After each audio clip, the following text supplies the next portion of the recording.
Zoey finds herself unexpectedly reunited with her college crush, Blaine, in Scottsdale. Their encounter is filled with awkwardness and lingering feelings.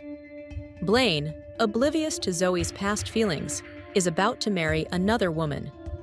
However, as the night progresses, old wounds are reopened and passions reignite. Blaine, sensing Zoey's conflicted emotions, makes a bold proposition. If she truly doesn't want him to marry his fiancée, he'll call it off. Zoey, torn between her desire for Blaine and the knowledge that he's about to walk down the aisle, must now make a crucial decision. Will she confess her true feelings and risk losing him forever? Or will she let him go, even though her heart aches with regret? Will Blaine truly walk away from his impending marriage? Or will Zoey's hesitation cost her the chance to be with the man she's always loved? Is this what you really want, Zoey? Blaine, stunned and heartbroken, couldn't accept her words. His fierce stare pierced through her, seeking the truth. Yes. If you wish me happiness, stop hiding and crying. I don't want the woman I once loved to become the one I hate. Blaine got up and walked to the door, leaving Zoey in tears. As he turned, Zoey's eyes caught the unmistakable blue of the heart of the sea shining around his neck. Blaine, is that... The next day, Zoey immersed herself in work to escape her thoughts. Yet no matter how hard she tried, she couldn't shake the haunting memory of Blaine from her thoughts. Blaine, please, just exit my thoughts. You would be a married man by now. Zoey kept tossing and turning the whole night. The next morning, she decided to take the early morning bus so she could get out of Scottsdale as soon as possible. What a coincidence. Zoey turned in astonishment, finding Blaine beside her. What are you doing here? Weekend's over. I'm heading back. Phoenix? By bus? By car. And you are coming with me. What? No, I've got a bus ticket. Return the ticket. I'll drive. Save your money.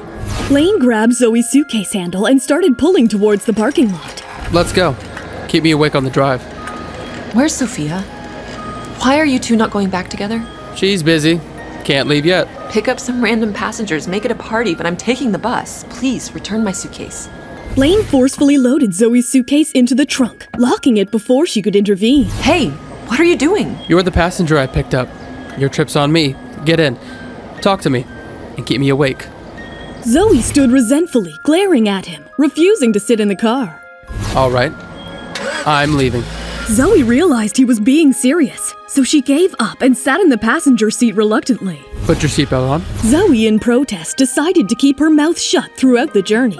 Despite her stubborn silence, Blaine remained in a good mood, enjoying the drive. Ha! So this is what a happily married Blaine looks like. Come out for some fresh air.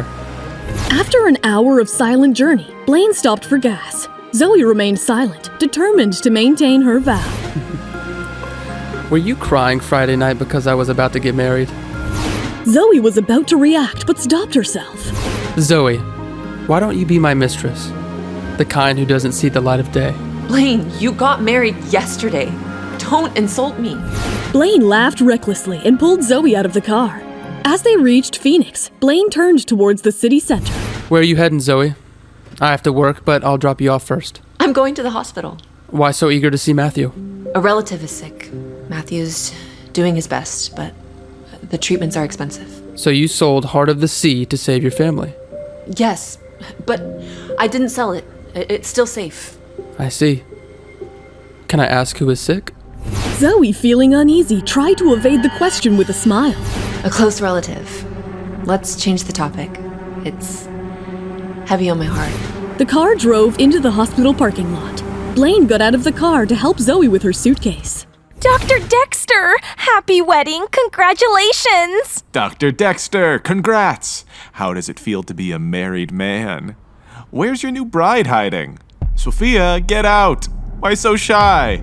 Jose was left speechless. His jaw dropped when he saw Zoey emerging from the car. Zoey? I just happened to run into Dr. Dexter in Scottsdale. He gave me a ride home. We... Zoey, no need to explain. We won't misunderstand. Zoey looked to Blaine for help, but he remained silent. David joined them, addressing Blaine with a smile. Noticing Zoey, his smile vanished. So it's like this, huh? The life of a newlywed is interesting. If I'm not married, Can I still be considered living the life of a newlywed?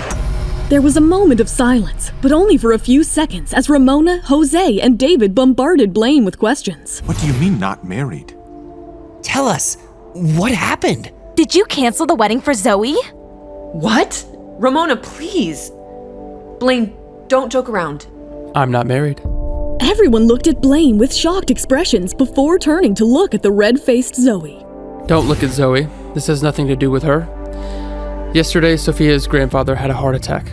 The wedding's postponed for 3 months. Zoey experienced a mix of emotions. Deep inside, she was torn between relief and confusion. Dr. Dexter, if you need a condom, there are plenty upstairs. Over 20 boxes waiting for you. Zoey's face turned slightly red. Blaine mischievously turned to her. We still haven't discussed the special delivery you sent to the hospital. Zoey reached for her suitcase and turned to part her way, but Blaine confronted her, grabbing her suitcase. Zoey, are you happy I'm not married? Your marriage doesn't concern me. Blaine gave a cold smile, releasing the suitcase. My shift is starting. I'll leave you here. Zoey watched him leave, feeling a strange warmth. The moment she entered the hospital, a nurse delivered troubling news about Max. Zoey hurried to the emergency room. Stay strong, Max. Mommy is here.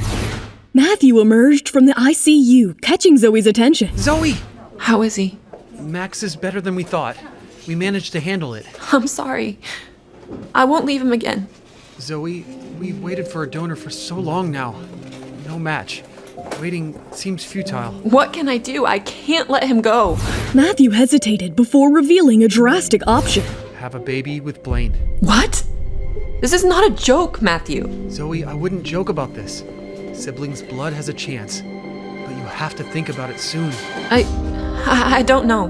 Zoey got up and went to Max's room for some solitude. Later at night, when Zoey was leaving, Blaine unexpectedly stepped out of the elevator in his white coat. Zoey, stunned, faced the dilemma suggested by Matthew. Blaine held the elevator door open for her. You're not going down? Yes. Your face is bright red. Feverish? Feeling embarrassed, Zoey quickly entered the elevator. I am not joking. Get a mirror. Maybe it's too hot in here. Zoey tried to escape, but Blaine gently grabbed her wrist. Their eyes met and they moved forward towards each other. Will Zoey consider Matthew's drastic proposal to have a baby with Blaine to save Max's life? What challenges and twists will Zoey face in her quest to save Max? What lengths will Zoey go to save Max? Hey, I'm Zoey. If you're wondering what happens next, download the Pocket FM app now and listen to the exciting episodes of Rekindled Heartache.